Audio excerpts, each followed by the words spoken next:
Hi, my name is Sarah Huffman, and today I'm going to be presenting you my research from the class Disability and Society. My overall topic was the effects of family quality on the quality of life of children with Down syndrome. To start off, I'm going to give you just some background information about Down syndrome. It is also called trisomy 21 because of the fact that the disorder involves an extra copy of the 21st chromosome, and it is oftentimes also abbreviated as DS. Down syndrome is a genetic chromosomal disorder that causes developmental and intellectual delays. These delays can include poor muscle tone, loose joints, and even speech delays. The exact cause of DS is unknown, though it is thought to be caused by abnormal cell division. And people with DS typically live shorter lives and are unable to live independently even during adulthood. This point made me believe that the effect of family must be strong on people with Down syndrome, as they oftentimes live their whole lives with their family. My research questions included whether or not the economic status or income of a family will affect the quality of life of their child with Down syndrome. I hypothesized that the economic status would have an effect on the overall well-being of the DS child. My second question asked, does having a strong support system at home improve the quality of life of a child with Down syndrome? I again hypothesized that yes, a strong support system will help a child with Down syndrome to have a better quality of life. My third question and my final question asked whether or not involving DS children in sports or other physical activities will improve their quality of life.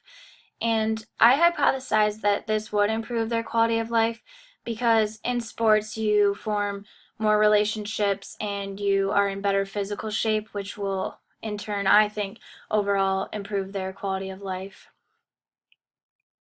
So to recap, my first question was whether or not economic status of a family will affect their child with Down syndrome.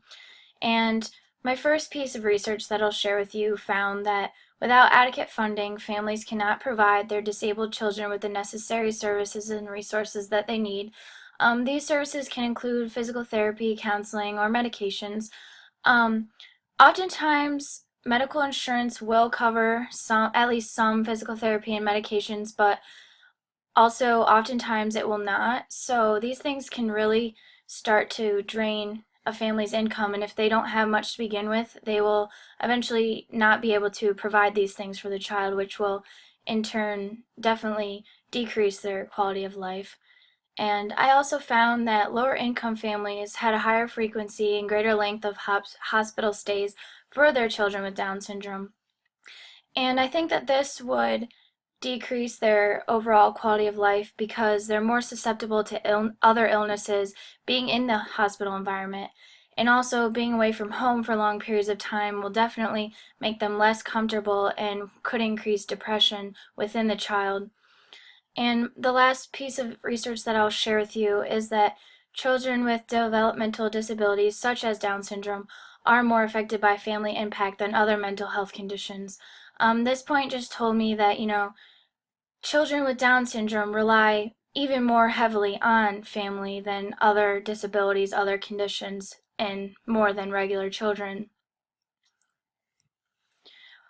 Because of my research, I was able to accept my hypothesis that economic status will have an impact on the quality of life of children with Down syndrome.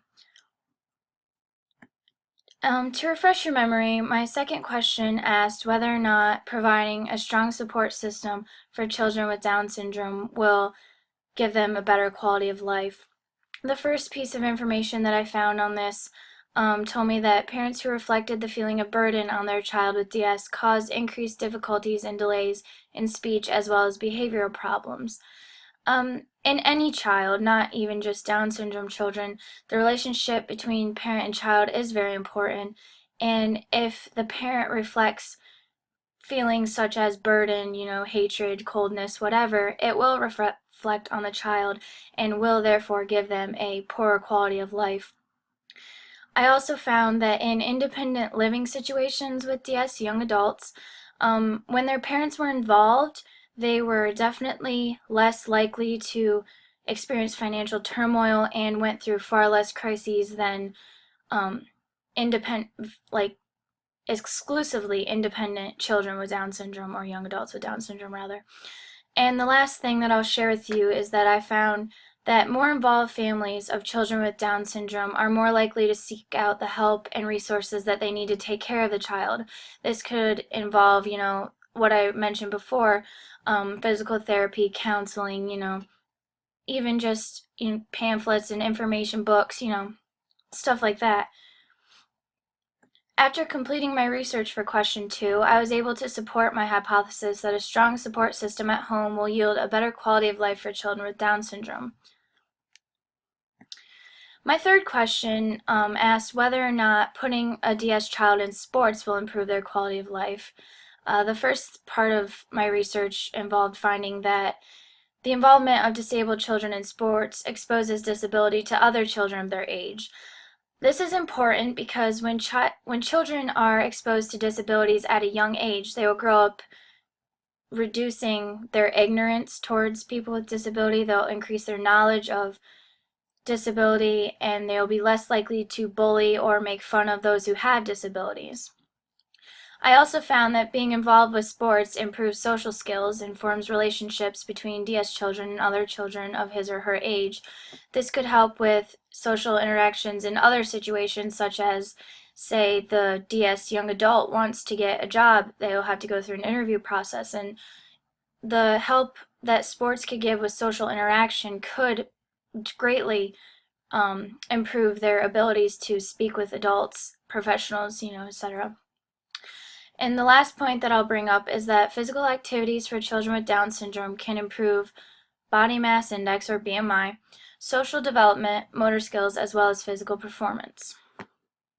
For this reason, I was able to support my hypothesis that including children with Down syndrome in sports or other physical activities will improve their quality of life through exposure to other children, social interaction, and their physical well-being.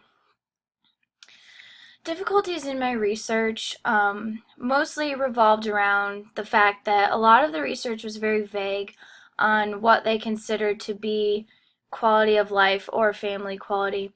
I understood the quality of life to mean the overall well-being, health, mental health, that sort of thing. Another difficulty I had was that a lot of the articles I was finding had the same information over and over, so it was hard to compose an entire research paper when the articles gave me the same information each time. So that caused me to have to, dig deeper for other articles. And some of the articles were very wordy and difficult to understand, so that made it a little bit difficult for me to find the actual significance of the article. But I did end up finding enough articles that I could fully understand and use in my paper. And tying my research into the class was pretty easy for me. Knowledge of my topic allows people to learn how to take better care of members of the disabled community, which will give them a better quality of life and therefore, allow them to live longer, to live better. And it also shows the importance of exposing children to disabled children of their age. This is something that I haven't seen much in my life.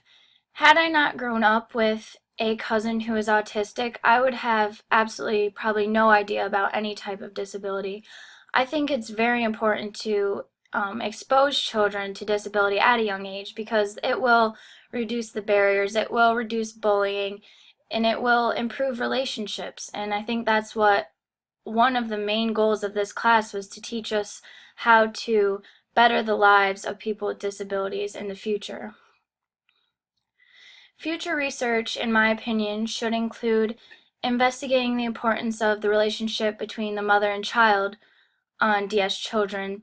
The relationship between the mother and child is important in any child, but I feel as if in Down syndrome children it would be even more important. So I think that would be worth researching. I also think that you could look at the role of siblings in the quality of life of children with Down syndrome. Because, a child with disability within a family is probably going to get more attention. So I feel that maybe a sibling would grow to resent that, and that could overall affect the quality of life of the child that does have Down syndrome. And I also think that it would be important to analyze the school environment for the child with Down syndrome and see what role it plays in their quality of life outside of the home. If their teacher's very helpful, if their classmates are very helpful and nice, then I think they would definitely have a better quality of life. But I think that if the teacher didn't have much experience dealing with Down syndrome or didn't care enough, that it would definitely have a negative impact on the child with Down syndrome. Thank you for taking the time to listen to my research. I hope that you enjoyed what I had to say.